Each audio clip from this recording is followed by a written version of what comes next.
At this point in history, virtually every human on this planet is enslaved, whether they know it or not. This is not the crude and primitive slavery of ancient times. It does not rely on whips and shackles to keep the oppressed in their place. These tools have been rendered obsolete by much more sophisticated methods. That most of the enslaved are unaware of their condition and would in fact argue fiercely that they are free is a testament to the effectiveness of these invisible chains. You've heard the expression "money makes the world go round." There's truth in that. Money is the prime motive for human labor and modern civilization. If you want food, shelter and clothing, you must have money. And unless you are part of the tiny minority who have more money than they could ever spend in their lifetime, then you must work, beg or steal for that money. That's why you get up in the morning to go to work even if you hate your job. And that's why the specter of unemployment is more terrifying for most people than the prospect of spending 50 years of their life performing menial tasks within the confines of a fluorescent-lit cubicle. Of course, in Western countries some are fortunate enough to have pulled away from the brink and do not live in fear that their basic needs will be met, at least for now. Yet they keep spinning the hamster wheel. Why? Because money and the bling it ties have become symbols of status and prestige. Money offers an illusory form of social validation, but even those who are not caught up in distinguishing themselves by how much they accumulate still just acknowledge the social stigma that comes with poverty. The combination of these primal motivators, the need for food, shelter, clothing, and social validation, is a very powerful force. It's enough to drive humans to engage in all forms of activity, even to the point of harming themselves or others in the process. The accumulation of money is therefore an accumulation of social and psychological power, and those who control the creation of money control this power at its source. So who controls the creation of money? Well, in the case of the US dollar, it's not the government. This shouldn't be a nerve-shattering revelation. The fact that the Federal Reserve is a private institution owned by a cartel of the world's most powerful banks is quickly becoming common knowledge. Even the mainstream media doesn't deny it at this point. However, the full extent of what this means is only clear when you understand how the banking system really works, and unfortunately this is something we aren't taught in school. Once you have it explained to you in simple terms, you'll understand why. Every dollar in circulation is loaned into existence by a bank. The process begins with the Federal Reserve when they loan out money to the US government and to other entities. You've probably heard this talked about before, especially in regards to the interest rate on these loans, which the Federal Reserve raises and lowers depending on economic conditions. But what is never talked about in the mainstream is the fact that the Fed isn't actually loaning out money that they have. They are merely typing those dollars into existence on a computer. You may be inclined to believe that this money is based on some physical backing like gold, but you would be mistaken. The Federal Reserve hasn't owned any gold since the 1930s. When the Federal Reserve loans money to the US government, the US government gives the Federal Reserve government bonds in exchange. These bonds are simply written promises to pay back the money that was loaned to them with interest through taxation. So to be clear here, the government is taking out a loan from a bank that is creating the money out of thin air, and they're expecting you, the taxpayer, to cover that loan.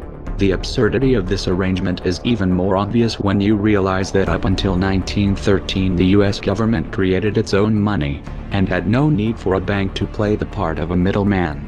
That new money loaned out by the Federal Reserve enters circulation through banks, accumulates in banks, and in the end the banks end up holding all of the cards, but not necessarily for the reasons you may imagine. Contrary to popular belief, the majority of money in circulation isn't actually created by the Federal Reserve, but rather by the ordinary banks that businesses and individuals use for their checking, savings, and mortgages. How is this possible? Well, like the Federal Reserve, ordinary banks are allowed to loan out money they don't have. There are of course restrictions. Banks are only allowed to loan 10 times the amount that they actually have. So if Wells Fargo has $1,000, they can loan you $10,000, and they expect you to pay back that $10,000 plus interest. This is called fractional reserve banking. 75% of all money in circulation is created in this manner. Now, as bad as this may seem, it's really only the tip of the iceberg. Most banks structure payment plans so that for many years you are paying almost nothing but interest and only start paying down the principal gradually. The result of this strategy is that in most cases you pay far more in interest when you purchase a house than the house itself is worth. So here's the real question. If all money is created through loans, where does the money come from to pay for the interest? Let's say we reset the system to zero, loan $1,000 into existence and charge 7% interest. We now have $1,000 in the system, but we owe $1,000 plus interest, and that's more. The money to pay the interest doesn't exist, never has, never will.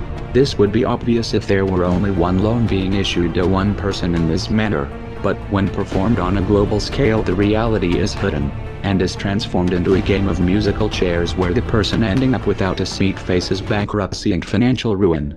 The interest ensures that there is always more debt than money in circulation.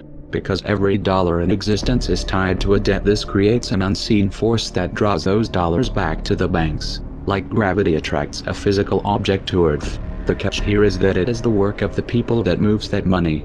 Every hour that you work to pay back a loan or to keep the government from throwing you in jail over income taxes is an hour worked for the banks.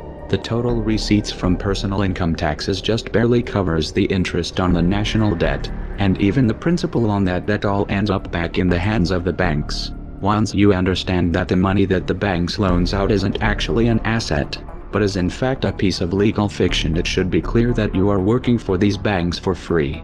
This is a cleverly disguised form of slavery.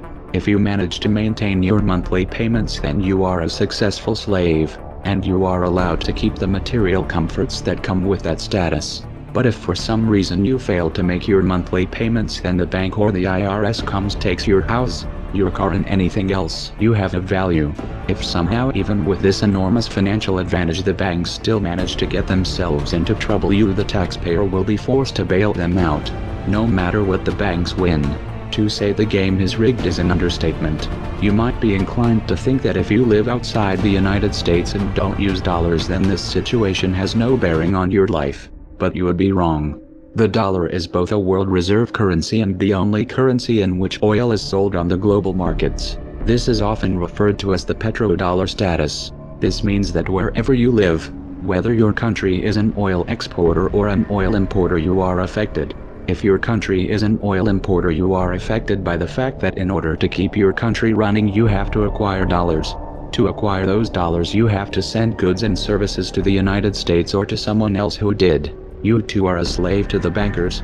Likewise, if your country is an oil exporter, you are affected by the fact that you send your oil to the US in exchange for this debt-based money. You are exchanging something of real and tangible value for digits on a screen. If for some reason the leadership of your country grows tired of this arrangement and tries to pull off of the dollar, you'll quickly find the United States military at your doorstep ready to open up a can of democracy on you.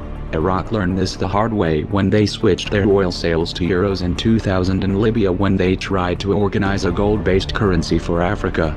Debt-based money is a masterpiece of social engineering, the ultimate tool of the ruling elite. And yet in reality the whole thing is nothing more than a construct of belief. Our chains are chains of the mind, and the path to freedom must also begin in the mind. If we want a better future for our children and grandchildren, we must work right now to reach a critical mass of awakening. That the dangers of excessive and unwarranted concealment of pertinent facts far outweighed the dangers which are cited to justify it. And there is very grave danger that an announced need for increased security will be seized upon by those anxious to expand its meaning to the very limits of official censorship and concealment. That I do not intend to permit to the extent that it's in my control. For we are opposed around the world by a monolithic and ruthless conspiracy that relies primarily on covert means for expanding its sphere of influence, on infiltration instead of invasion, on subversion instead of elections, on intimidation instead of free choice, on guerrillas by night instead of armies by day. It is a system which has conscripted vast human and material resources into the building of a tightly knit highly efficient machine that combines military, diplomatic, intelligence, economic, scientific, and political operations. Its preparations are concealed, not published. Its mistakes are buried, not headlined. Its dissenters are silenced, not praised. No expenditure is questioned, no rumor is printed, no secret is revealed.